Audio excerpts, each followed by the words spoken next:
اعوذ باللہ من الشیطان الرجیم بسم اللہ الرحمن الرحیم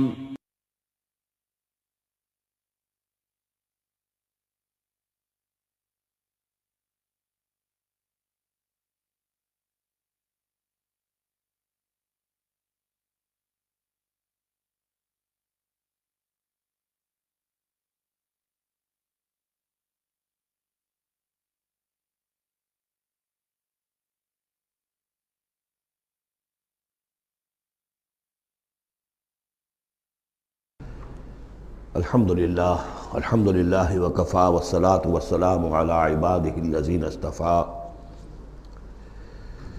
اما بعد فقد قال اللہ تبارک وتعالی کما ورد فی سورۃ الحشر اعوذ باللہ من الشیطان الرجیم بسم اللہ الرحمن الرحیم الم تر الی الذین نافقوا یقولون لاخوانهم الذین کفروا من اہل الکتاب لئن اخرجتم لنخرجن معکم ولا نطیع فیکم احدا ابدا وان قوتلتم لننصرنکم واللہ یشہد انہم لکاذبون صدق اللہ العظیم۔ غزوہ بنی نذیر میں جو بھی رول اور کردار تھا یہود کا، پھر ان کا جو انجام ہوا وہ سورہ حشر کی پہلے رکوع میں بیان ہو چکا ہے۔ ساتھ ہی یہ کہ ایک بہت اہم حکم جو ہے شریعت کا اموال فے کے بارے میں، وہ بھی پہلے رکوع میں ہم پڑھ چکے ہیں۔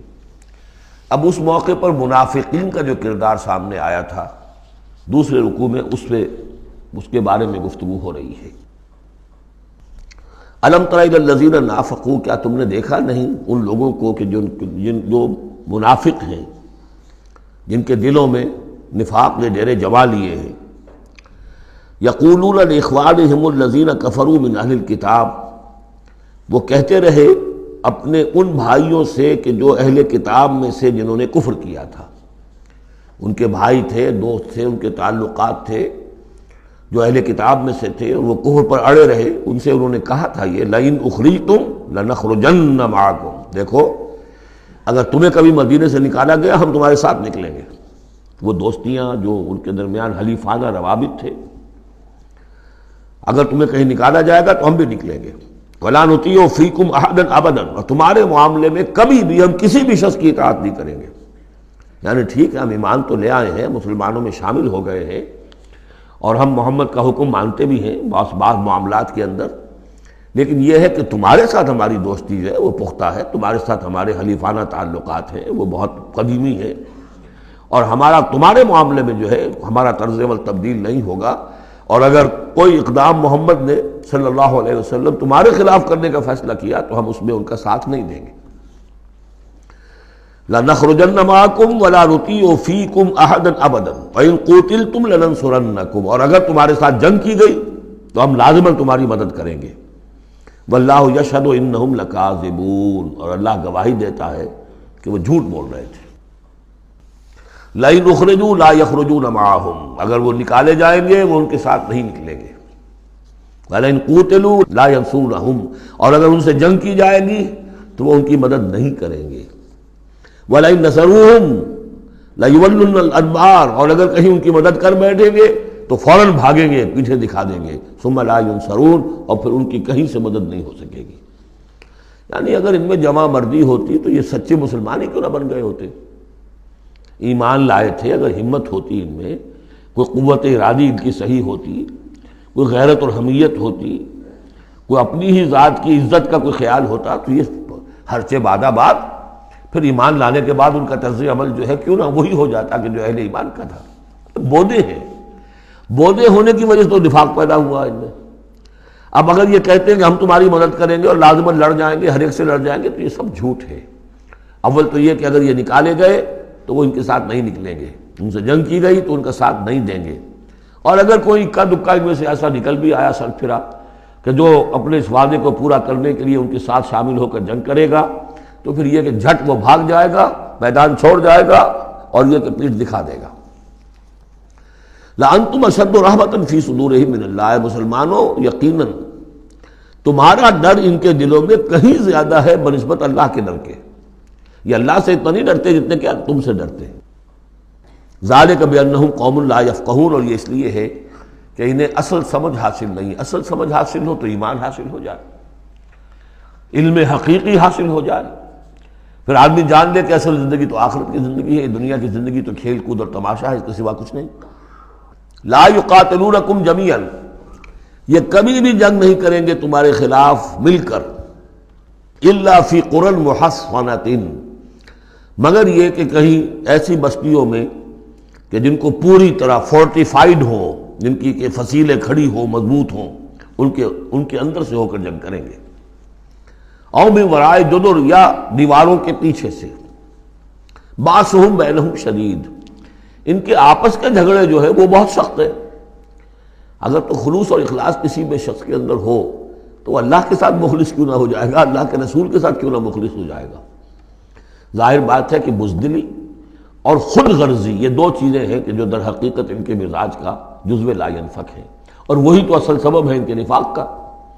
تو یہ کسی اور کے ساتھ کیسے مخلص ہو جائیں گے؟ تحسبہم جمیعا وقلوبہم شتیٰ، تم سمجھتے ہو کہ یہ یکجا ہیں، اکٹھے ہیں، ان کا متحدہ محاذ ہے، جبکہ دل کے دل پھٹے ہوئے۔ ہمارے ہاں بھی سیاسی متحدہ محاذ، چاہے وہ نظام مصطفیٰ تحریک کا بنا تھا، اس کا بھی حال سب کو معلوم ہے کہ اس کے لیڈر جو ہیں علماء کرام ایک دوسرے کے پیچھے نمازیں نہیں پڑھتے تھے۔ متحدہ محاذ تھا وہ، اتحاد کیسا تھا؟ وہی بات، باسہم بینہم شدید، ان کے تو آپس کے اختلافات جو ہیں وہ بہت شدید ہیں، ان کی آپس کی دشمنیاں، کدورتیں، کینے۔ تحسبہم جمیعا، تم سمجھتے ہو کہ یہ جمع ہے، اکٹھے ہیں، وقلوبہم شتیٰ، دل پھٹے ہوئے۔ ذالک بانہم قوم لا یعقلون، اور یہ اس لیے کہ وہ ایک ایسا گروہ ہے کہ جو عقل سے کام نہیں لیتے۔ کمثل الذین من قبلہم قریبا ذاقوا وبال امرہم، جیسے قصہ ان کا ہوا جو ان سے پہلے تھے ماضی قریب میں، یعنی بنو قینقاع۔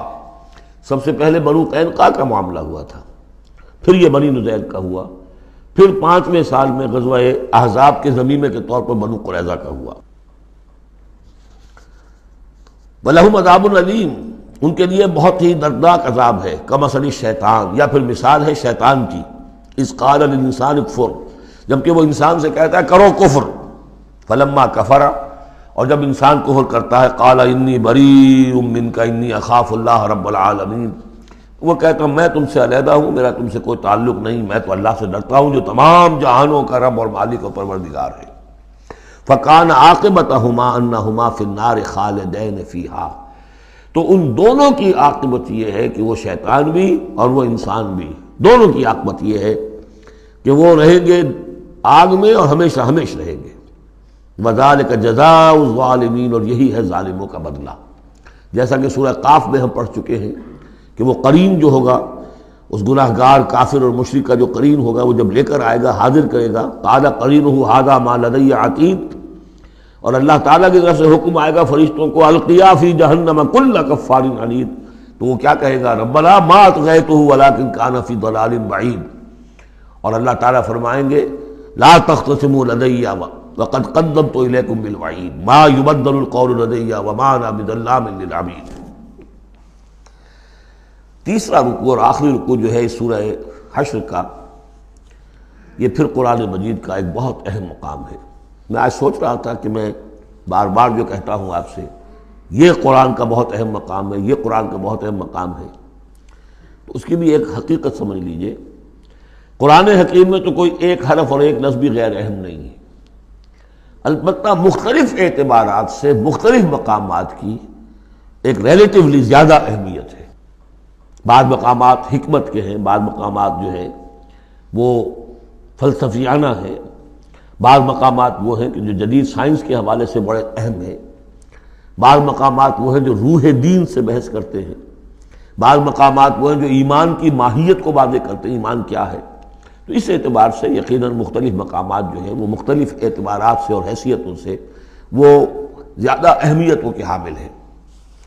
اب یہ جو 7 آیتیں ہیں اس رکوع کی، تیسرے رکوع کی، اس میں فلسفہ، تصوف، پھر یہ کہ اس میں سب سے بڑا جو آ رہا حصہ وہ یہ ہے کہ جیسے 6 آیتیں سورہ حدید کی تھیں کہ جن میں اللہ کے اسماء و صفات کا ذکر ہے، جن میں تفصیل سے گفتگو نہیں کر سکا اور نہ اس کا موقع تھا، تو اسی طرح کا ہم وزن جو ہے 3 آیتیں آ رہی ہیں سورہ حشر کے آخر میں۔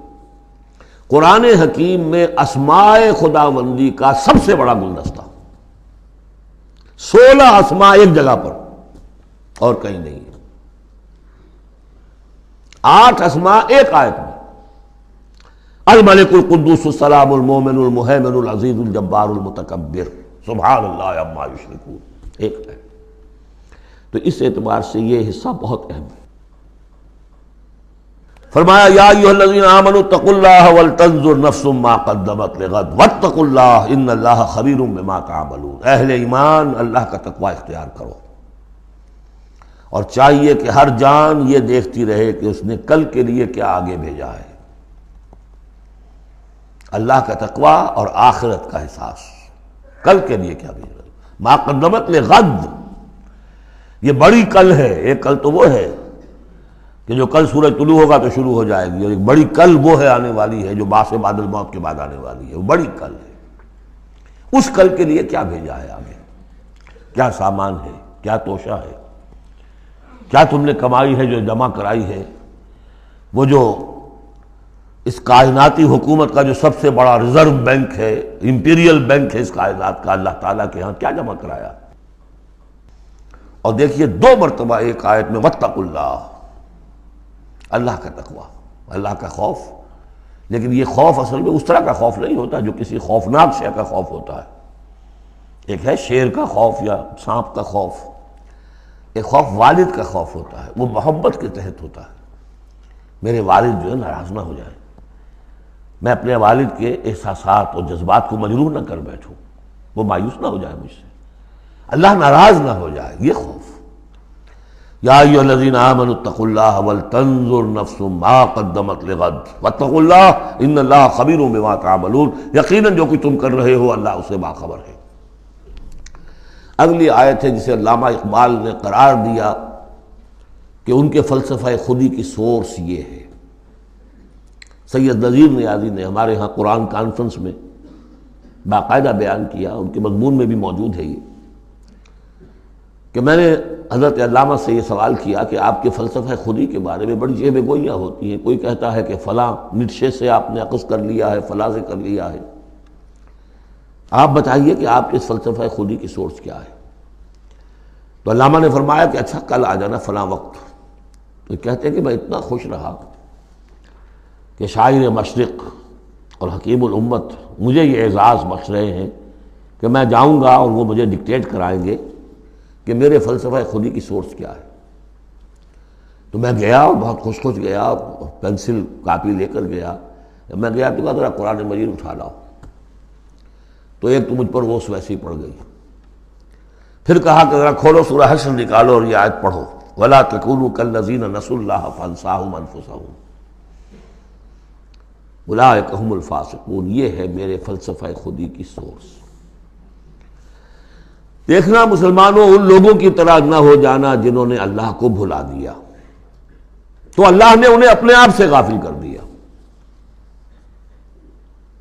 فَأَنسَاهُمْ أَنفُسَهُمْ، اس کے کیا معنی؟ کیا کوئی خدا سے غافل جو اپنے آپ کو بھول جاتا ہے؟ اپنے پیٹ کا خیال نہیں رہتا اس کو؟ اپنے جسم میں کوئی پھوڑا نکل آئے تو علاج نہیں کراتا؟ کس چیز سے غافل ہے؟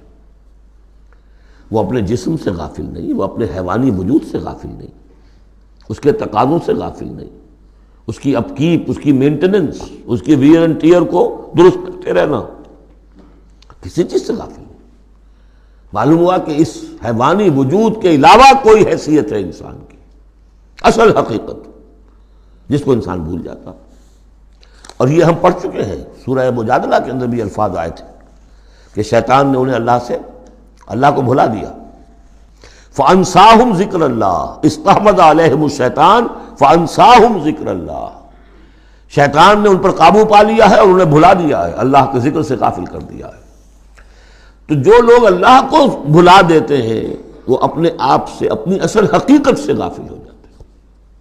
وہ اپنے آپ کو کیا سمجھتے ہیں؟ حیوان۔ اور آج کا ہماری جو تہذیب کا جو مرکزی نقطہ ہے، آج کا گلوبل سویلائزیشن کا، کہ انسان نرا حیوان ہے، اور اس میں سب سے بڑا پارٹ پلے کیا ہے ڈاروین کے نظریہ ارتقاء نے۔ حیوانات جیسے اور حیوان ہے ویسا حیوان انسان ہے. اتنا ہی فرق ہے نا جتنا گھوڑا اور گدھا. گدھا ذرا کورس قسم کا ہے، ذرا گھٹیا رف قسم کا جانور ہے، اور ذرا گھوڑا فائن ہے، ریفائنڈ ہے، تمکنت والا. باقی بنیادی فرق کیا ہے گدھے میں اور گھوڑے میں؟ اسی طرح گوریلا اور شمپینزی اور انسان، کیا فرق ہے؟ اتنا ہی فرق ہے جتنا گدھے اور گھوڑے میں ہے، اتنا ہی گوریلا اور شمپینزی اور انسان میں ہے. کوئی فرق نہیں. وہی موٹیوز جو ان کے ہیں وہی موٹیوز ان کے ہیں، سارے وہی موٹیوز ہیں. سائیکالوجی ہے تو اسی پر چل رہی ہے. جو محرکات عمل ہے انسان کے وہ وہی ہے جو حیوان کے، کوئی اور ہے ہی نہیں. یہ ہے اصل میں اس دور کا المیہ، اللہ کو بھول جانا اور اپنی اصل حقیقت یعنی روح. اللہ کو بھلاؤ گے تو تمہارے اندر جو ڈیوائن ایلیمنٹ اس نے پھونکا تھا اس سے غافل ہو جاؤ. اب کیا رہ گئے تم میرے حیوان؟ میں نے آپ کو اس سے پہلے بھی وہ اپنشد کا جملہ سنایا ہے. Man in his ignorance identifies himself with the material sheaths which encompass his real self. Real self تو میری انا ہے، میری خودی ہے. اور یہ انا خودی فلسفیانہ الفاظ ہے کس شے کے لیے؟ وہ جو روح ہے میرے اندر ہے، نور تجلی بھی اسی خاک میں پنہاں، غافل تو نرا صاحب ادراک نہیں ہے. نقطۂ نوری کے نام او خودی، زیر خاک ماں شرار زندگی. لیکن اس سے غافل، جب اس سے غافل حیوان رہ گئے. جب حیوان رہ گئے اولئک ھم الفاسقون. تو حیوان کے لیے تو کوئی مورل لا ہے نہیں. اور ارلی فرینچ لٹریچر جو ہے پچھلی سینچری کا وہ سارا اسی پر بیسڈ ہے. وہ ساری دلیل یہاں سے لاتے ہیں کہ انسانوں نے اپنے اوپر قیدیں لگانی ہے. بیوی بیٹی ماں میں فرق کرنا، حیوانات میں کوئی فرق کرتا ہے؟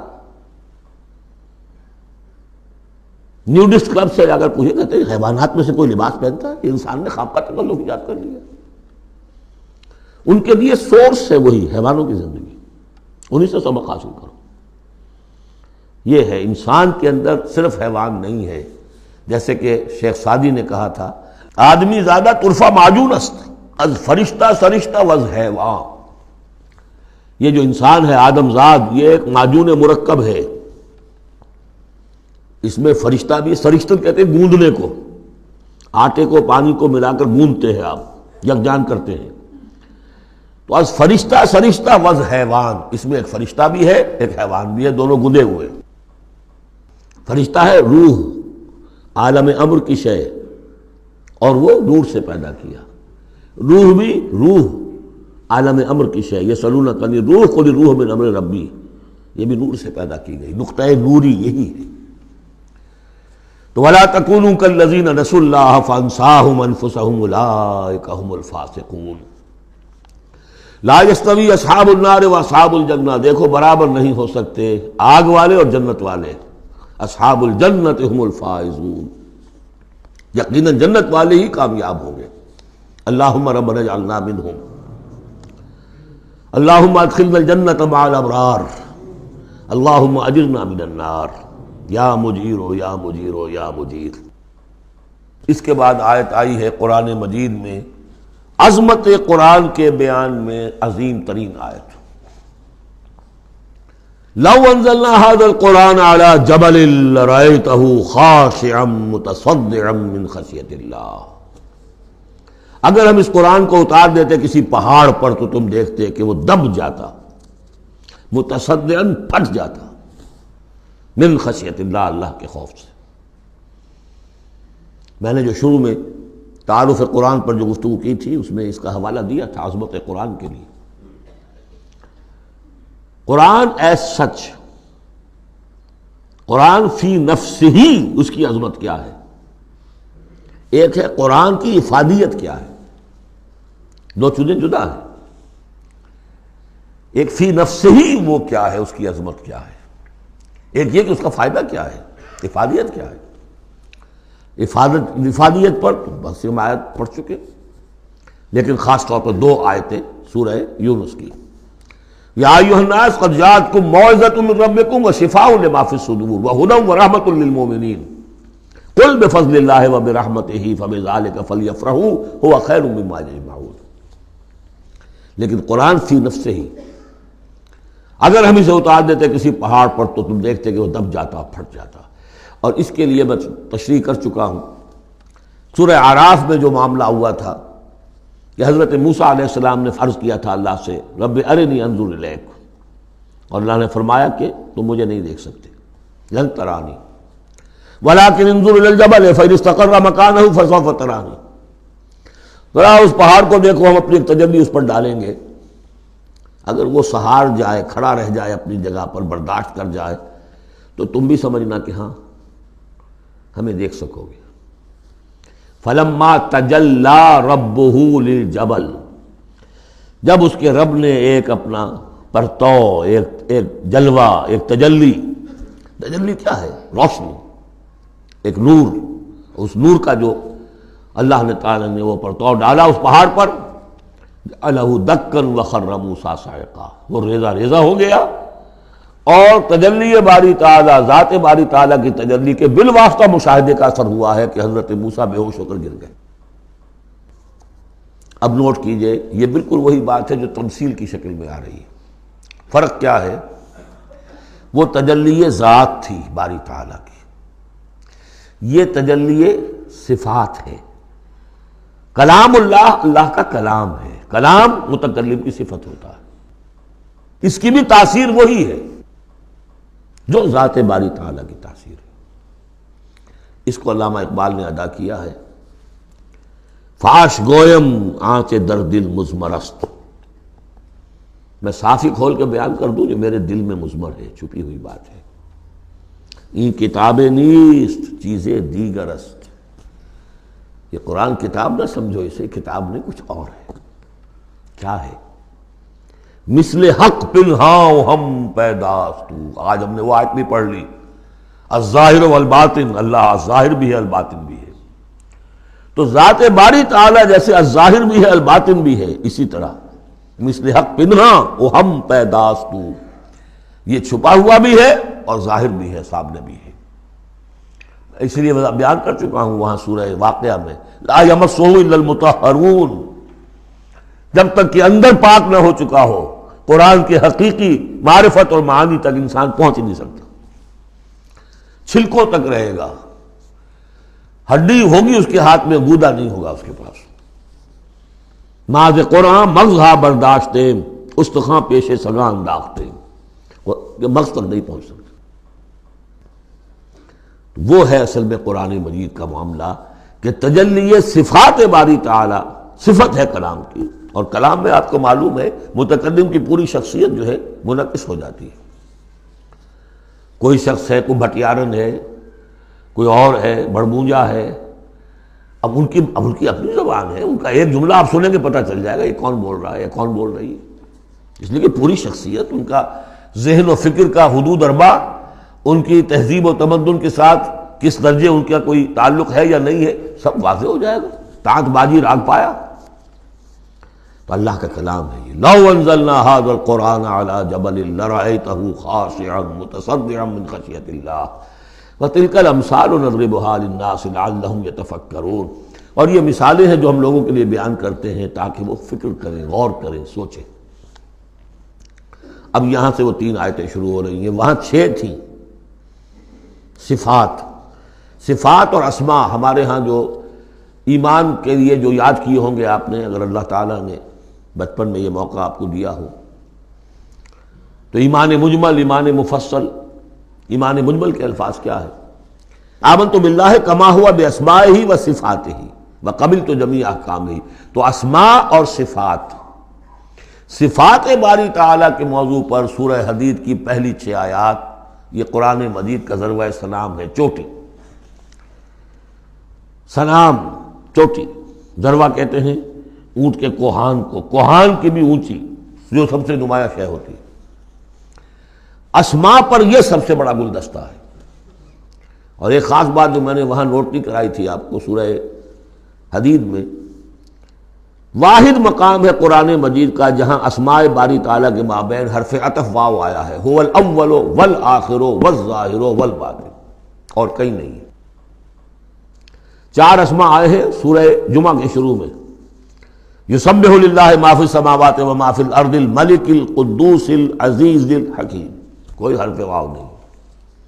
اور 8 اسماء آئیں گے یہاں پر، الملک القدوس السلام المومن المہیمن العزیز الجبار المتکبر، کوئی حرف واو نہیں۔ وہو العزیز الحکیم، یہ نہیں هو العزیز والحکیم نہیں۔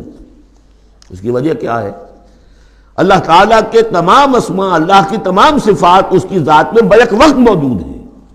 واو میں تو مغایرت پیدا ہو جاتی ہے، واو میں تراخی پیدا ہو جاتی ہے، لیکن یہاں کیوں آئے سورہ حدید میں؟ اس لیے کہ اول و آخر بیک وقت نہیں ہو سکتے، وہ حال عقلی ہے۔ ظاہر و باطن ایک وقت میں ہو سکتے ہیں، میرا ظاہر میرا باطن یہ تو ایک ہی وقت میں موجود ہے، قرآن کا ظاہر اور قرآن کا باطن ایک وقت میں موجود ہے، اول و آخر ایک نہیں ہو سکتے، اس لیے وہاں واو لایا گیا، هو الاول والآخر والظاہر والباطن۔ بہرحال اب یہاں پر نوٹ کیجیے، هو اللہ الذی لا الہ الا هو، وہی ہے اللہ جس کے سوا کوئی الہ نہیں، عالم الغیب والشہادہ، جاننے والا ہے کھلے کا اور چھپے کا، وہ بھی جو تمہارے سامنے ہے اور وہ بھی کہ جو تمہاری نگاہوں سے پوشیدہ ہے۔ اس لیے کہ غیب اور شہادہ جو ہے یہ ہمارے اعتبار سے، اللہ کے اعتبار سے نہیں، وہی ہے اللہ کے جس کے سوا کوئی الہ نہیں۔ هو اللہ الذی لا الہ الا هو عالم الغیب والشہادہ، یہ بھی ایک نام کی حیثیت سے شمار ہوتا ہے، جو اسماء 99 گنے جاتے ہیں، عالم الغیب والشہادہ یہ ایک نام ہے اللہ کا۔ اور میں عرض کر رہا تھا کہ اللہ کے لیے سب شہادہ ہی شہادہ، غیب ہے ہی نہیں، اس نقطے کو یہاں سمجھ لیجئے، اس لیے کہ یہ سورہ جن میں آئے گا پھر دوبارہ، اور بہت اہم طریقے پر آئے گا۔ جب قرآن میں غیب اور شہادہ کا لفظ آتا ہے وہ ہمارے اعتبار سے، کہ ہمارے لیے ایک چیز وہ ہے کہ جو ہمارے حواس خمسہ کی گرفت کے دائرے کے اندر آ جاتی ہے، چاہے وہ ٹیلیسکوپ سے آئی ہے اور چاہے وہ مائکروسکوپ سے آئی ہے، لیکن دیکھنے والی شے ہماری آنکھ ہے۔ غیب وہ ہے جو ہم سے چھپا لیا گیا، جنت ہے، دوزخ ہے، آخرت ہے، فرشتے ہیں، خود سب سے بڑی ذات باری تعالی ہے، لیکن اللہ ہر شے کا جاننے والا ہے۔ هو الرحمن الرحیم، وہ رحمان ہے اور رحیم ہے، اس پر سورہ فاتحہ پڑھتے ہوئے میں نے وضاحت کی تھی۔ هو اللہ الذی لا الہ الا هو، وہی ہے اللہ جس کے سوا کوئی الہ نہیں، الملک بادشاہ حقیقی، القدوس پاک، السلام سلامتی اور سالم، ہر اعتبار سے سالم، کوئی اس کو گزن پہنچانے والا نہیں ہے، ہر عیبوں سے پاک، المومن امن دینے والا، امان دینے والا، المہیمن پناہ میں لینے والا، العزیز زبردست، مطلق العنان جس کی اتھارٹی ایبسلیوٹ ہے، الجبار دباؤ رکھنے والا، المتکبر عظمت والا، بڑائی والا۔ یہ 8 نام آئے ہیں، الملک، القدوس، السلام، المومن، المہیمن، العزیز، الجبار، المتکبر۔ سبحان اللہ عما یشرکون، اللہ پاک ہے ان تمام چیزوں سے جو یہ شرک کرتے ہیں۔ هو اللہ الخالق البارئ المصور، وہی ہے اللہ، اب 3 نام اور آگے، الخالق، الباری، المصور، ان میں خاص ربط ہے۔ خلق، اس میں سب سے پہلے اگر ہم اپنے اوپر قیاس کریں تو پہلے کوئی شے بنانے سے پہلے ذہن میں ایک نقشہ بنتا ہے۔ بڑھئی نے میز بنانی ہے، اس کے ذہن میں میز کا نقشہ پہلے بن چکا ہے، کرسی بنانی، کرسی کا نقشہ بن چکا ہے، یہ اس کی ذہنی تخلیق ہے۔ پھر وہ اسے ظاہر کرتا ہے عالم واقعہ میں، وہ لکڑی کی میز بنا کر اسے واقعہ نمایاں کر دیتا ہے، لے آتا ہے۔ پھر اس کی تصویر، فنیشنگ ٹچز، اس کو رنگ روغن، یہ تینوں مرحلے ایک ہی پروسیس کے ہیں۔ اللہ نے تخلیق فرمائی، پھر اس کو ظاہر کیا، عدم کے پردے سے نکال کر اور وجود کے پردے میں لے آیا۔ باری، برا کہتے ظاہر کرنے والا، من قبل ان نبرأہا، اس سے پہلے کہ ہم اسے ظاہر کریں۔ ما اصاب من مصیبت فی الارض ولا فی انفسکم الا فی کتاب من قبل ان نبرأہا، سورہ حدید میں آیت پڑھ چکے ہیں۔ وہی ہے الخالق، الباری، المصور، لہ الاسماء الحسنی، تمام اچھے نام اسی کے ہیں۔ یسبح لہ ما فی السماوات والارض، یہاں نوٹ کر لیجئے، یسبح لہ ما فی السماوات وما فی الارض نہیں ہے، یسبح لہ ما فی السماوات والارض۔ سورہ حدید کے شروع میں تھا سبح للہ ما فی السماوات والارض، سورہ حشر میں آیا سبح للہ ما فی السماوات وما فی الارض۔ یہاں یسبح للہ ما فی السماوات والارض، اور پھر دو مرتبہ آئے گا یسبح للہ ما فی السماوات وما فی الارض، سورہ جمعہ کے شروع میں بھی، سورہ تغابن کے شروع میں بھی۔ وَهُوَ الْعَزِيزُ الْحَكِيمُ، دیکھیے اس سورہ مبارکہ کی خاص خصوصیت یہ ہے، شروع بھی ہوئی تسبیح کے ساتھ، اختتام بھی تسبیح کے ساتھ، شروع میں بھی العزیز الحکیم، زبردست حکمت والا، آخر میں بھی العزیز الحکیم۔ سورۃ الممتحنہ، بسم اللہ الرحمن الرحیم۔ سورہ ممتحنہ کا جو زمانہ نزول ہے معین کر لیجئے، یہ ان دو رکوعوں کے ساتھ سمجھیے کہ جو سورہ توبہ میں ہم نے پڑھے، دوسرا اور تیسرا رکوع۔ فتح مکہ سے پہلے جو کچھ رد و قدا چل رہی تھی کہ نہیں کرنا چاہیے، کاہے کے لیے فوج کشی کر رہے ہیں، اور اس پر پھر جو اللہ تعالیٰ کی طرف سے جو تبصرہ آیا، منافقین تھے یا ضعفاء تھے، ان کے اعتراضات کے جواب دیے گئے، آخر مکے والے کتنے ہی برے صحیح، بہرحال وہ حرم کی خدمت کرتے ہیں، لہذا ان کا ایک نیکی کا مقام بھی ہے، وہ ساری دلیلیں ہم پڑھ چکے ہیں۔ سورہ توبہ رکوع 2 اور 3، یہ بھی 2 رکوع ہیں۔ اسی موقع پر ایک بہت مخلص مومن صحابی، ان سے ایک بہت بڑی غلطی ہو گئی۔ حضرت حاتب ابن ابی بلتعہ رضی اللہ تعالی عنہ، بدری ہیں، ان کے گھر والے، ان کا پورا کنبہ ابھی مکے میں تھا، اور ان کا کوئی وہاں پہ رشتہ دار ایسے نہیں تھے کہ جو ان کی حفاظت کر سکے۔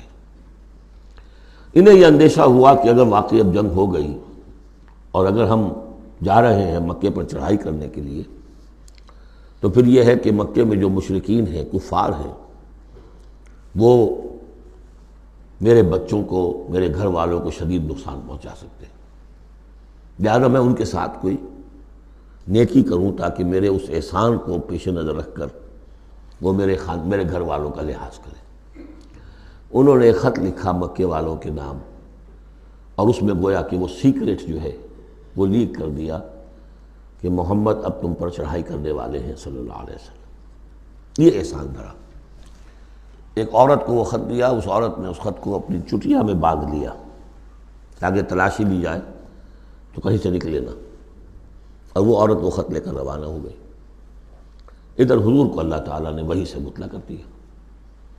حضور نے بھیجا حضرت علی اور ان کے ساتھ ایک اور صاحب کہ جاؤ فلاں جگہ اس وقت وہ عورت ہوگی، تم جا کے اس کو، وہاں ٹھہری ہوئی ہے راستے میں کسی منزل میں، اس کے پاس خط ہے، وہ لے کے آؤ۔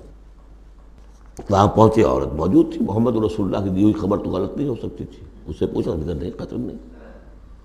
اس کی جو تلاشی لی تو کہیں نہیں نکلا۔ پھر حضرت علی نے دھمکی دی، دیکھو ہمیں ہمارے نبی نے بتایا ہے تمہارے پاس خط ہے، جھوٹا نہیں ہو سکتا وہ، یا تو تم سیدھی سیدھی خط مجھے نکال دو ورنہ میں تمہیں برہنہ کر کے تمہاری تلاشی لوں گا۔ بہرحال یہ دھمکی سن کر وہ پھر اس نے کھول کے اپنی چٹیا اور نکال کے دے دی، وہ خط لے کے آ گئے۔ اب وہ راز کھل گیا، ابی بلتعہ کو بلایا، حاتب نے ابی بلتعہ کو مان لیا، جی حضور یہ میرا خط ہے۔ حضرت علی نے کہا کہ، یا حضرت عمر نے کہ آپ مجھے اجازت دیں کہ میں اس کی گردن مار دوں ابھی؟ آپ نے فرمایا نہیں، حاتب بدری ہے، اور بدریوں کے تمام اللہ تعالیٰ پچھلے اگلے گناہ معاف کر چکا ہے، تو اس کی وہ جو فضیلت ہے اس کی وجہ سے جو خطا ہو گئی اللہ معاف کرے گا۔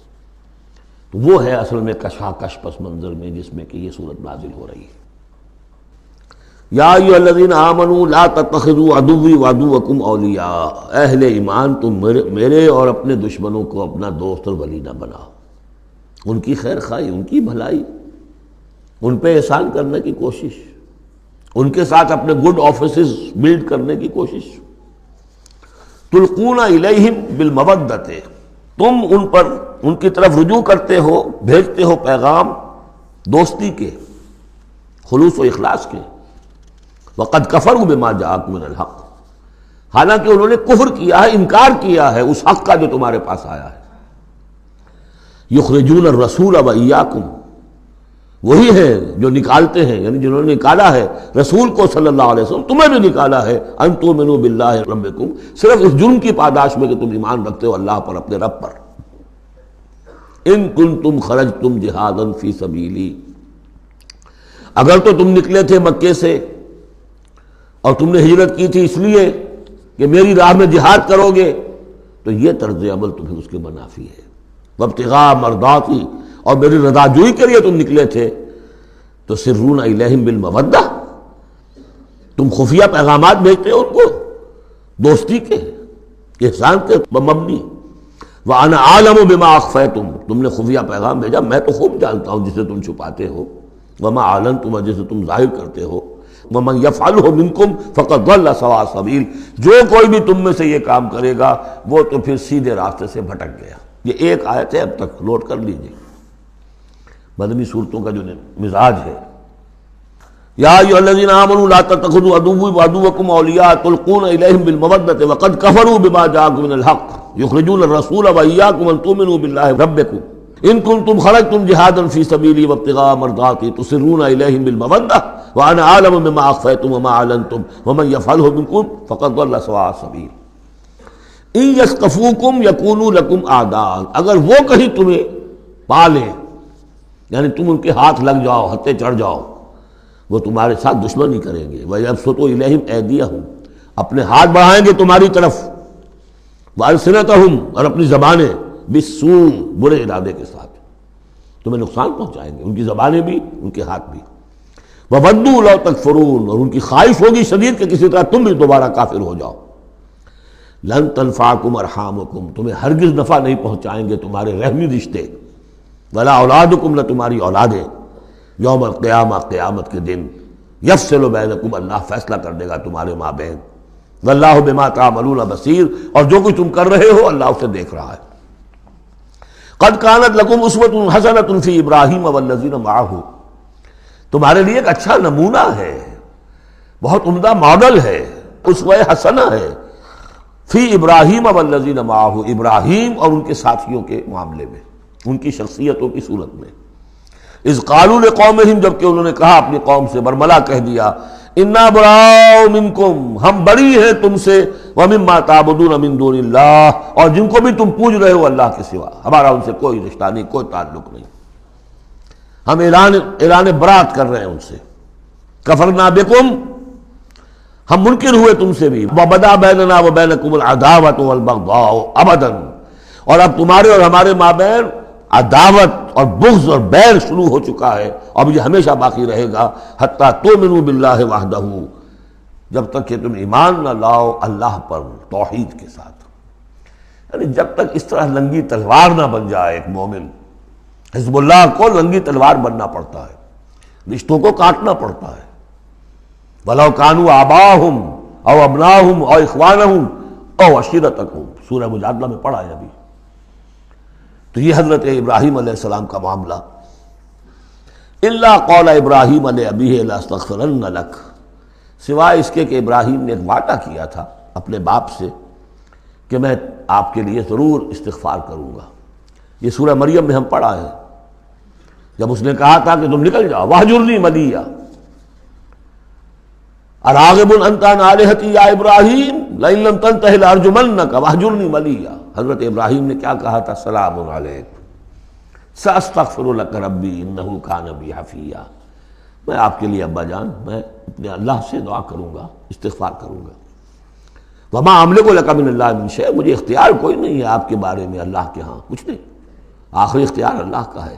ربنا علیک توکلنا والیک انبنا والیک المصیر، پروردگار ہم نے تجھی پر توکل کیا اور الیک انبنا، اور تیری طرف رجوع کیا، والیک المصیر، اور تیری طرف لوٹ جانا ہے۔ ربنا لا تجعلنا فتنۃ للذین کفروا، پروردگار ہمیں اب کافروں کے لیے تختہ مشق اور تختہ امتحان نہ بنا دے کہ ہمارے اوپر وہ ظلم کرے، اور تو ان کو اوپر آزمائش جو انہیں آزما رہا ہے وہ اس شکل میں کہ ہم پر وہ ظلم کرے، جیسے اللہ تعالیٰ کفار مکہ کو آزما رہا تھا، لیکن تختہ ستم، تختہ مشق کون؟ صحابہ کرام بنے ہوئے تھے۔ واغفر لنا، اور ہمیں بخش دے، انک انت العزیز الحکیم، یقیناً تو ہی ہے سب کچھ زبردست اور حکمت والا۔ اب یہاں نوٹ کر لیجئے کہ سورہ توبہ میں آ چکا ہے کہ حضرت ابراہیم نے آخر میں آ کر تبرأ منہ، جب انہیں معلوم ہو گیا کہ میرا باپ تو دشمن ہے، اللہ کا دشمن ہے، تو برات کی۔ یہ آیتیں جو ہیں یہ سن 8 میں فتح مکہ سے قبل نازل ہو رہی ہیں۔ حاتب بن بلتع کا واقعہ ہے، ابھی مکے طرف روانگی نہیں ہوئی ہے، اور وہ آیتیں جو ہیں وہ سن 9 میں نازل ہو رہی ہیں، اس کے بھی ذی قعدہ کے بھی بعد، جبکہ واپس آ گئے حضور صلی اللہ علیہ وسلم تبوک سے، لہذا وہ ہوگی محکم، اور یہ بات جو ہے اس کے پہلے یہ گویا کہ تابع رہے گی۔ لَقَدْ كَانَ لَكُمْ فِيهِمْ أُسْوَةٌ حَسَنَةٌ، تمہارے لیے یقیناً ان کی ذات میں، ان کے رویے میں، ان کے طرز عمل میں ایک اچھا نمونہ ہے، لِمَنْ كَانَ يَرْجُو اللَّهَ وَالْيَوْمَ الْآخِرَ، لیکن کس کے لیے؟ کہ جو اللہ کی بھی ملاقات کی امید رکھتے ہوں اور یوم آخر سے ڈرتے ہوں۔ بالکل یہی الفاظ وہاں آئے تھے، لَقَدْ كَانَ لَكُمْ فِي رَسُولِ اللَّهِ أُسْوَةٌ حَسَنَةٌ لِمَنْ كَانَ يَرْجُو اللَّهَ وَالْيَوْمَ الْآخِرَ وَذَكَرَ اللَّهَ كَثِيرًا، یہ سورہ احزاب میں ہم پڑھ چکے ہیں۔ حضور کی شخصیت، آپ کی سیرت اسوہ کاملہ ہے، لیکن فائدہ کون اٹھائیں گے؟ فائدہ صرف وہی اٹھا سکیں گے کہ جو اللہ پر بھی ایمان رکھتے ہوں، آخرت پر بھی ایمان رکھتے ہوں، اور کثرت کے ساتھ اللہ کا ذکر کرتے ہوں۔ اسی طریقے سے یہاں لَقَدْ كَانَ لَكُمْ فِيهِمْ أُسْوَةٌ حَسَنَةٌ لِمَنْ كَانَ يَرْجُو اللَّهَ وَالْيَوْمَ الْآخِرَ وَمَنْ يَتَوَلَّ فَإِنَّ اللَّهَ هُوَ الْغَنِيُّ الْحَمِيدُ، اور جو منہ پھیر لے، پیٹھ موڑ لے، اللہ غنی ہے، حمید ہے، اللہ کو کسی کی پرواہ نہیں، کوئی احتیاج نہیں۔ اب آخری مسئلہ آ رہا ہے خاص طور پر بعض خواتین کا۔ ہوا یہ تھا کہ صلح حدیبیہ میں طے ہو گیا تھا، جو سن 6 میں ہوئی، کہ مکے سے اگر کوئی مسلمان بھاگ کر جائے گا مدینے تو آپ کو واپس کرنا ہوگا، اور مدینے سے اگر کوئی مسلمان مرتد ہو کر واپس آئے مکے تو ہم واپس نہیں کریں گے۔ یہ شرط تھی، اور شرط مان لی تھی حضور نے۔ اس کے بعد معاملہ پیش آ گیا چند خواتین کا۔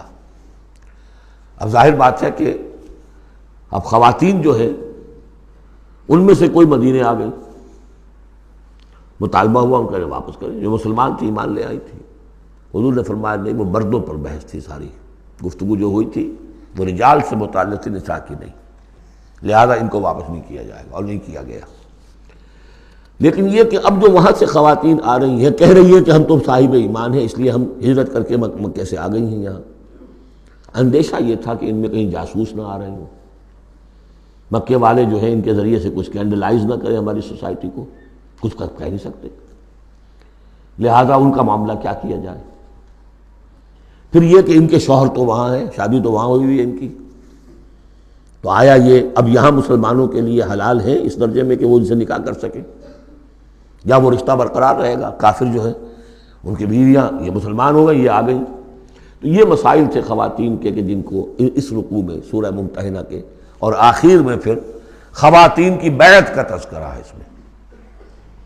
اور یہ میں سمجھتا ہوں کہ اللہ تعالیٰ کی طرف سے کمپنسیشن ہوتی ہے، جیسا کہ میں نے بتایا تھا کہ باپ اور ماں میں فرق یہ رکھا گیا، قانونی طور پر باپ کا پلڑا بھاری ہے، باپ طلاق دے سکتا ہے ماں کو، ماں تو خلا ہی لے سکتی ہے، طلاق دے نہیں سکتی، اور اگر طلاق ہو جائے گی تو اولاد باپ کی شمار ہوگی، ماں کی نہیں، یہ قرآن کا قانون ہے۔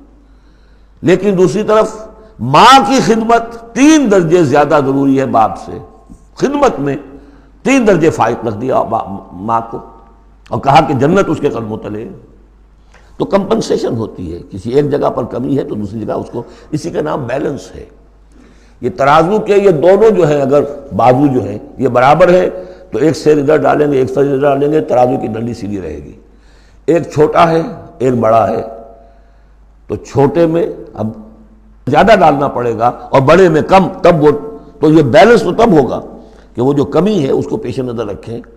یہ ہے معاملہ کہ جو یہاں پہ بیان ہوا، وہ بیلنس کیا کیا اللہ تعالیٰ نے۔ مردوں کی بیعت کا قرآن میں ذکر ہے، اس کا متن قرآن میں کہیں نہیں ہے۔ بیعت عقبہ اولیٰ کا کیا متن تھا، بیعت عقبہ ثانیہ کا متن کیا تھا، کیا بیعت لی تھی، کیا الفاظ تھے، بیعت رضوان کے موقع پہ کیا جو الفاظ کا تھے، کہیں نہیں، قرآن میں نہیں، احادیث میں مل جائیں گے۔ خواتین کی بیعت کو یہ فضیلت دے دی کہ اس کا پورا متن بھی قرآن مجید میں موجود ہے۔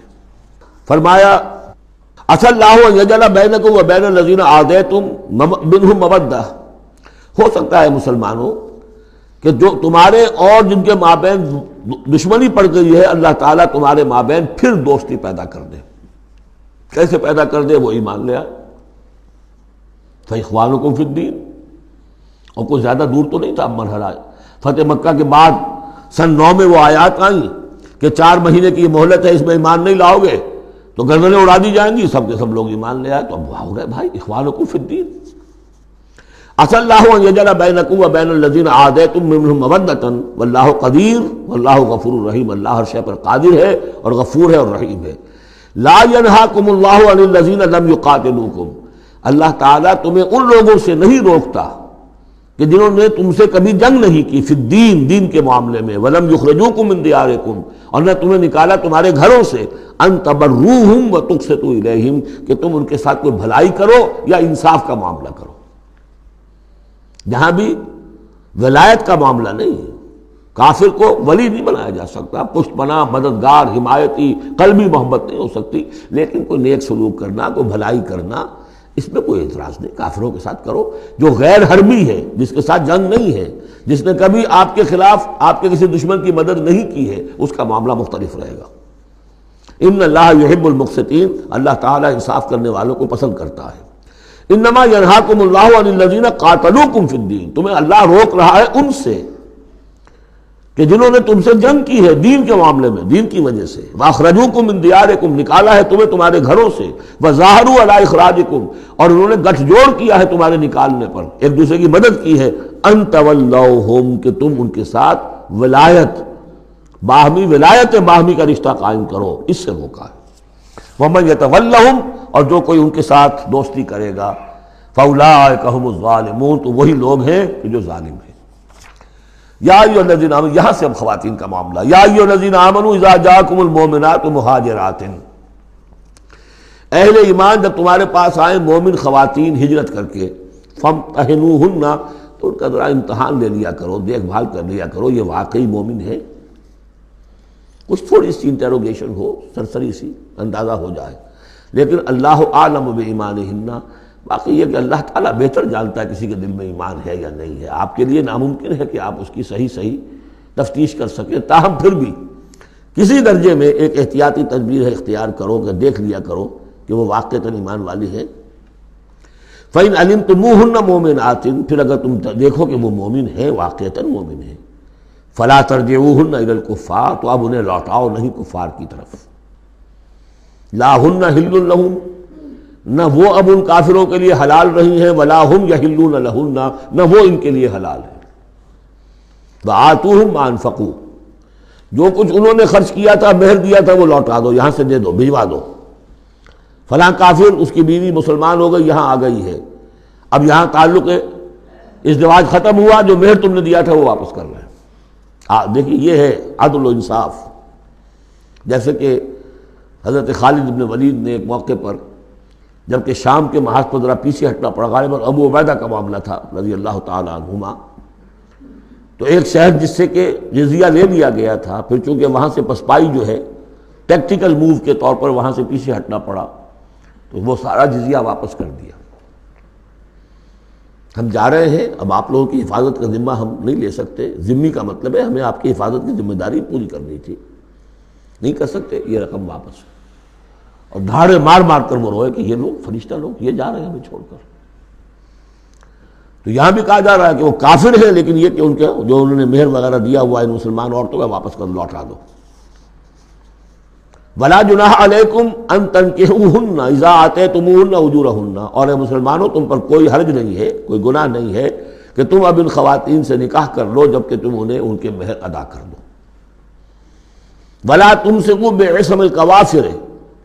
اور اگر تمہاری بیویاں وہاں ہیں، کوئی رہ گئی ہیں ابھی کفر پہ ہیں، تو تم بھی ان کے ناموس کو اپنے قبضے میں نہ رکھو، یعنی انہیں طلاق دے دو، انہیں فارغ کر دو کہ ہمارا تم سے کوئی تعلق نہیں. واسألوا ما انفقتم. اور ان سے مانگ لو جو بھی تم نے ان کو دیا تھا مہر کے طور پر. جب ہمارے اور تمہارے درمیان وہ رشتہ ختم ہوا، میرا مہر واپس کرو. ولیسألوا ما انفقوا. جو انہوں نے خرچ کیا تھا وہ مانگ لیں. جو یہاں مسلمان عورتیں آ گئی ہیں ان کا مہر لوٹا دیا جائے. ذالکم حکم اللہ یحکم بینکم. یہ اللہ کا حکم ہے اور اللہ تمہارے مابین فیصلہ کر رہا ہے. واللہ علیم الحکیم، اللہ سب کچھ جاننے والا ہے، کمال حکمت والا۔ وَإِنْ فَاتَكُمْ شَيْءٌ مِّنْ أَزْوَاجِكُمْ، اور اگر کوئی چیز جاتی رہے تمہارے ہاتھ سے تمہاری بیویوں کے معاملے میں، یعنی مسلمان مرد ہجرت کر کے آ گیا، بیوی اس کی وہاں پر ہے اور وہ کافرہ ہے، مشرکہ ہے، اور اس سے وہ کہتا ہے میرا مہر واپس کرو، وہ نہیں کرتی، وہ مہر واپس نہیں کر رہی، اسے یہاں پہ نکاح کرنے کے لیے مہر ادا کرنا پڑے گا، اس کے پاس پیسے نہیں۔ اس مسئلے کا حل بتایا، وَإِنْ فَاتَكُمْ شَيْءٌ مِّنْ أَزْوَاجِكُمْ، تمہارے کچھ لوگوں کی طرف سے اگر انہیں یہ نقصان پہنچ جائے کہ انہیں وہ مہر واپس نہ ملے، فَعَاقَبْتُمْ إِلَى الْكُفَّارِ، یہ کفار کے ہاں رہ گیا، وہ نہیں دے رہے تم مہر، فَعَاقَبْتُمْ، پھر اگر کہیں تمہارا ہاتھ پڑ جائے، کہیں کسی جگہ تمہیں فتح مل جائے، کہیں سے تمہیں مال غنیمت یا مال فہ ہاتھ آ جائے، فَآتُوا الَّذِينَ ذَهَبَتْ أَزْوَاجُهُمْ، تو ان لوگوں کو کچھ دے دلا دو کہ جن کی بیویاں جاتی رہیں اس کفر اور اسلام کی وجہ سے، رشتہ جو کٹ گیا ہے، تاکہ اب وہ اپنی اس رقم سے جو انہیں دی جا رہی ہے وہ یہاں نکاح کر سکیں، اور جو خواتین وہاں سے آ رہی ہیں جن کا کہ حکم دے دیا گیا کہ یہاں سے ان کے مہر واپس کر دو، تو اب ان سے وہ نکاح کریں گے تو مہر دیں گے تو تب ہوگا نا۔ فَآتُوا الَّذِينَ ذَهَبَتْ أَزْوَاجُهُمْ مِثْلَ مَا أَنفَقُوا وَاتَّقُوا اللَّهَ الَّذِي أَنتُم بِهِ مُؤْمِنُونَ، اور اس اللہ کا تقوی اختیار کرو جس پر کہ تمہارا ایمان ہے۔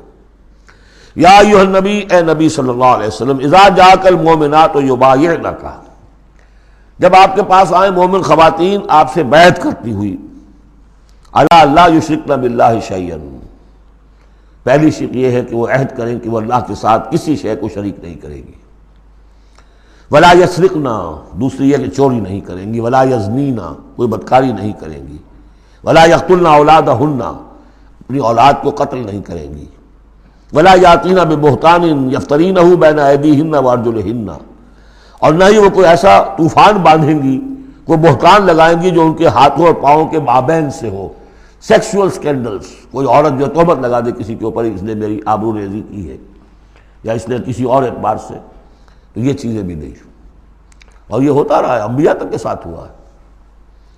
ولا یعصینک فی معروف، اور آخری بات یہ اس بیعت کے اندر کہ جو بھی آپ بھلی بات ان سے کہیں گے اس کے اندر آپ کی نافرمانی نہیں کریں گے۔ یہ ہے آرٹیکلز آف بیع خواتین کے لیے۔ فبایعہن، تو اے نبی ان کی بیعت قبول کر لیجئے، انہیں بیعت کر لیجئے اپنے سے، واستغفر لہن اللہ، اور ان کے ساتھ ان کے لیے اللہ تعالیٰ سے استغفار کیجئے، ان اللہ غفور الرحیم، یقیناً اللہ غفور الرحیم ہے۔ اب یہاں نوٹ کر لیجئے کہ جو بیعت مردوں سے لی گئی، بیعت عقبہ ثانیہ، بیعت عقبہ اولیٰ جو تھی وہ تقریباً یہی تھی، اسی لیے اس کو بیعت النساء بھی کہتے ہیں، پہلی بیعت۔ ابھی جو ہے وہ کوئی ایسی شکل سامنے نہیں تھی کہ کوئی جماعتی تشکیل ہو رہی ہو، جماعت بنانی ہو، اور ہمارے ہاں جو بھی صوفیاء ہیں جو بیعت لیتے ہیں وہ بھی تقریباً اسی کو دلیل بناتے ہیں، بیعت عقبہ اولیٰ اور بیعت النساء، وہ اسی بات کا عہد لیتے ہیں، شرک نہیں کروں گا، یہ نہیں کروں گا، چوری نہیں کروں گا، نیکی کے کام کروں گا، وغیرہ وغیرہ۔ تو صوفیاء کی بیعت، خواتین کی بیعت اور بیعت عقبہ اولیٰ تقریباً یہ ہے۔ لیکن وہ بیعت جس سے کہ جماعتی زندگی وجود میں آئی وہ بیعت عقبہ ثانیہ ہے۔ حضرت عبادہ ابن صامت رضی اللہ تعالیٰ عنہ سے اس کی پورا اس کا ٹیکسٹ جو ہے وہ موجود ہے، متفق علیہ حدیث ہے، جس کو بخاری میں بھی ہے، مسلم میں بھی ہے۔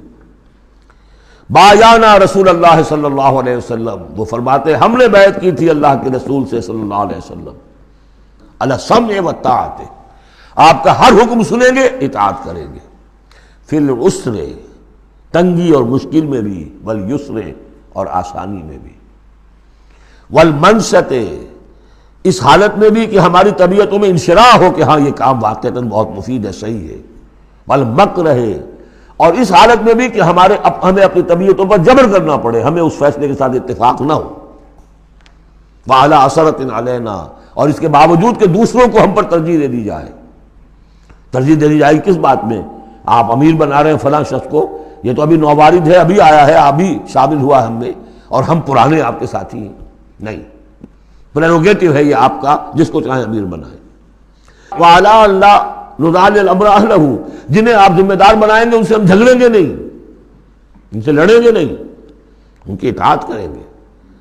من اطاعنی فقد اطاع اللہ ومن عصانی فقد عصی اللہ ومن اطاع امیری فقد اطاعنی ومن عصی امیری فقد عصانی۔ وعلی نقول بالحق اینما کنا، آخری شق یہ کہ ہم حق بات ضرور کہیں گے جہاں کہیں بھی ہوں گے. لا نخاف فی اللہ لومۃ لائم، ہم کسی ملامت کرنے والے کی ملامت کے خوف سے اپنی زبان بند نہیں کریں گے. یہ بیعت عقبہ ثانیہ جو ہے اس کو ہم نے تنظیم اسلامی میں اختیار کیا، ایک لفظ کا اضافہ کیا، ابایعک علی السمع والطاعۃ فی المعروف. حضور کی اطاعت مطلق تھی، جو حکم دیں گے، غلط دے نہیں سکتے، معصوم ہے. حضور کے بعد ابو بکر کی بیعت بھی مطلق نہیں تھی، مقید ہے، مشروط ہے، کتاب و سنت کے دائرے کے اندر اندر.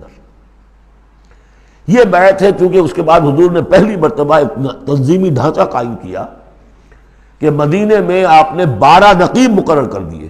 یہ تنظیمی شکل پہلی مرتبہ ہو رہی ہے آپ کی سیرت کے اندر. مکے میں تو چونکہ آپ خود موجود ہیں اور سب صحابہ وہیں ہیں، چھوٹا سا شہر ہے، تو کسی تنظیمی سانچے کی اور ڈھانچے کی اور لمبی چوڑی چین جو ہے بنانے کی ضرورت ہی نہیں.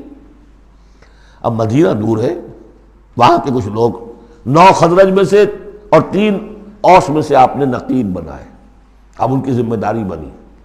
اس طرح جماعتی تنظیم جو بنی ہے وہ اس بیعت پر بنی ہے. البتہ چونکہ خواتین کا معاملہ یہ ہے کہ جماعتی جدوجہد جو آگے چلنی ہے اس میں جہاد اور قتال کے جو مراحل آنے ہیں اس میں خواتین کا حصہ بالواسطہ ہے، بلا واسطہ نہیں ہے، ڈائریکٹ نہیں ہے.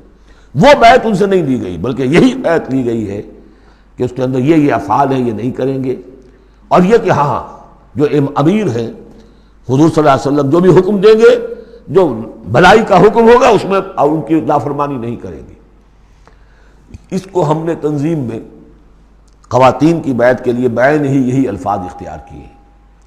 اور واقعہ یہ کہ اس کا بہت ایک اہم پہلو یہ ہے کہ چاہے خواتین کو وہ دوسرے کام نہیں کرنے جو مردوں والے ہیں، جنگ میں جانا ہے یا کوئی اور مسئلہ ہے، لیکن ایک سینس آف بلانگنگ ہو جاتی ہے کہ ایک گروہ کے ساتھ ہونا. کونوا مع الصادقین، کوئی ہے جس کے ساتھ آپ نے اپنے آپ کو آئیڈینٹیفائی کیا، جماعتی زندگی ہے اور اس کے تحت ایک کام ہو رہا ہے. اس کی برکتیں جو ہیں جو آپ نے فرمایا گیا، جو حضور نے فرمایا، یہ حضرت عمر کا قول ہے، اثر ہے، لا اسلام الا بالجماعہ ولا جماعہ الا بالامارہ ولا امارہ الا بالسماع ولا سماع الا بالطاعہ. کوئی اسلام نہیں ہے بغیر جماعت کے، کوئی جماعت نہیں بغیر امارت کے، کوئی امارت نہیں بغیر حکم سننے کے، اور سننے کا کوئی فائدہ نہیں ہے تک مانا نہ جائے. حضور نے فرمایا علیکم بالجماعہ ید اللہ علی الجماعہ، تم پر لازم ہے کہ جماعت کی شکل میں رہو، اور اللہ کی مدد اور تائید جماعت کے ساتھ ہوتی ہے. اور اس جماعت سازی کے لیے جو مسنون اور منسوس اور معصور بنیاد ہے وہ ہے بیعت، جس کو ہم نے چھوڑ دیا. دوسرے طریقے جو ہے جماعت سازی کے، دستور ہو، دستور کے مطابق پھر قوانین ہو، بائی لاز ہو، یہ بھی حرام نہیں ہے، یہ بھی مباح ہے. لیکن مباح ہونا اور بات ہے، اور منسوس ہونا، مسنون ہونا، معصور ہونا یہ بالکل اور بات ہے. زمین و آسمان کا فرق ہے. بہرحال ہم نے تنظیم اسلامی میں اس بیعت ہی کے نظام کو اختیار کیا. اللہ کا شکر ہے کہ جو ایک انسٹیٹیوشن اسلام کا بالکل ختم ہو گیا تھا، ڈیڈ، متروک، ہم نے اسے زندہ کیا ہے. آخری آیت ہے، یا ایھا الذین آمنوا لا تتولوا قوما غضب اللہ علیہم، اہل ایمان ان لوگوں کے ساتھ دوستی نہ کرو جن پر اللہ کا غضب ہے. جہاں سے یہ صورت شروع ہوئی تھی اختتام پر پھر وہی بات آ گئی. قد یئسوا من الآخرہ، یہ آخرت سے مایوس ہو چکے ہیں. کما یئس الکفار من اصحاب القبور، جیسے کہ کفار مایوس ہو چکے ہیں اصحاب قبور میں سے. اس کے 2 معنی دیے گئے ہیں. جیسے کفار جو قبر میں ہیں ان پر تو حقیقت واضح ہو چکی ہے نا، عالم برزخ میں جب پہنچ گئے تو انہیں معلوم ہے، اب حقائق منکشف ہو گئے، جیسے وہ مایوس ہو گئے ہیں کہ ان کے لیے اب کوئی راستہ نہیں، اللہ کے عذاب سے بچنے کی کوئی شکل نہیں. یا یہ کہ جیسے یہ کفار مایوس ہو گئے ہیں کہ جو قبر میں چلا گیا اس کا کوئی باعث بعد الموت نہیں ہے، اس کو دوبارہ اٹھا جانا نہیں ہے. دونوں امکانات، دونوں ترجمے کیے گئے ہیں. تو تم ان لوگوں کی طرح نہ ہو جاؤ جو مایوس ہو چکے ہیں یہ لوگ اللہ کی رحمت سے. یہ لوگ جو ہیں، یہ جو یہودی ہیں، اور ان کے ساتھ تمہاری دوستی درست نہیں ہے. بارک اللہ لی ولکم فی القرآن العظیم ونفعنی وإیاکم بالآیات وذکر الحکیم.